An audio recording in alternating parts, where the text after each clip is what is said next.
Saudara, kita beralih ke informasi selanjutnya. Arus mudik 1443 Hijriah tahun 2022 ini hingga kini belum tampak mengalami peningkatan signifikan. Dinas Perhubungan setempat memprediksi puncak arus mudik akan terjadi 3 hari menjelang Idul Fitri.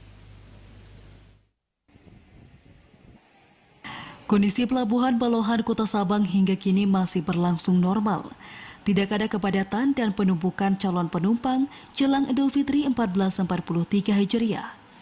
Kapal Ro-Ro dari Sabang dan sebaliknya beroperasi sebanyak 2 kali pelayaran, sementara kapal cepat sejak kemarin sudah meningkatkan menjadi 4 trip sehari dari dan ke Sabang. Kepala Dinas Perhubungan Kota Sabang, Husaini ST mengatakan pihaknya memprediksi puncak arus mudik di Sabang akan berlangsung 3 atau 2 hari sebelum Hari Raya Idul Fitri.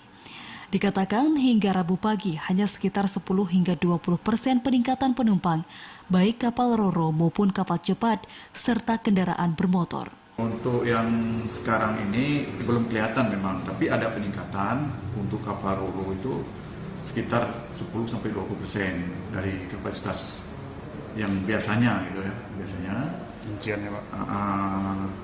Kalau total jumlah penumpang 300 ada, berarti yang biasanya itu 50%, sekarang ada peningkatan 20 menjadi ya sekitar 70 orang. Husaini menambahkan sejauh ini pihaknya akan menyesuaikan dengan kondisi lapangan terkait aturan dari Kementerian Perhubungan RI tentang perjalanan pada arus mudik 1443 Hijriah, baik syarat vaksinasi maupun tes antigen dan swab di pelabuhan nanti. Di samping itu sebutnya untuk mengantisipasi arus mudik dan balik kali ini sudah ditempatkan sejumlah posko dan gerai vaksin baik di lokasi pelabuhan maupun luar pelabuhan Balohan Kota Sabang. Dari Sabang, Mahfud Teveraca melaporkan.